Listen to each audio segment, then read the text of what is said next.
So we mentioned that we're talking about a system, right? Here's a speaker, all right? Well, what is a speaker? So a speaker is really a motor system, right? It's a motor system, in this case, driven electrically. Interestingly, you don't have to make a speaker system electrically. You can make a system using flame to drive it, or even a mechanical system to produce sound. Remember that the first record player made by Thomas Edison or Emil Berliner used a mechanical horn. So it was simply a piece of straw or reed that was going into grooves on the wax, and the vibrating piece of this needle, as it was often called, just went into a horn like a trumpet, and that's how it worked. It was a purely mechanical system. But nowadays we make electrical systems, and we use magnets and coils around the magnet to create an electric motor.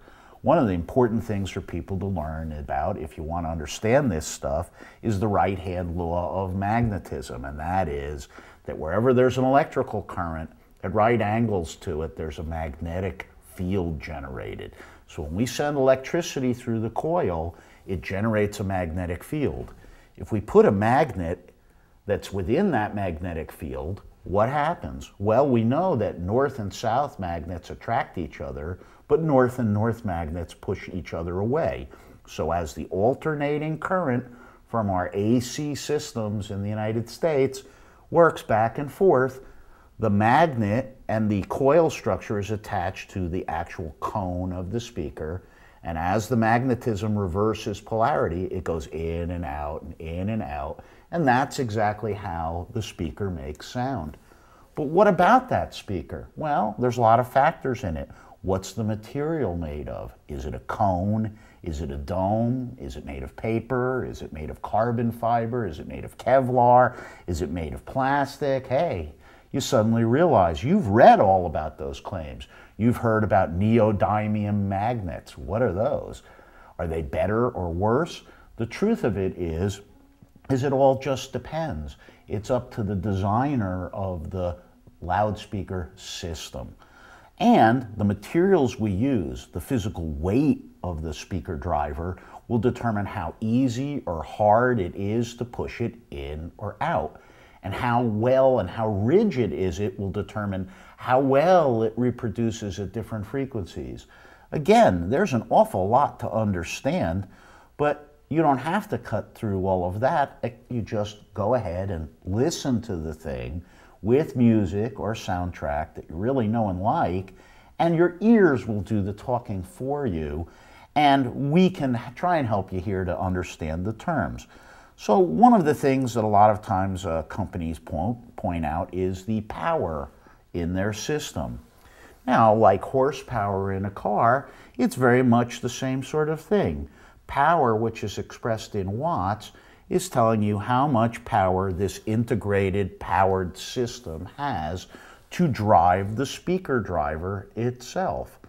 Power is expressed in terms called watts, and they're named after Sir James Watt, an old English scientist, very famous, worked with steam and steam engines.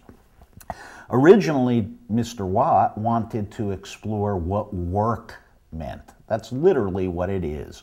So in the world of physics, work is expressed in the terms of energy consumed or generated. And we use a term called a joule. Not a joule like a diamond, but a joule, Joule. And a watt, in honor of Sir James Watt, was named as the unit of power that generated 1 joule of energy.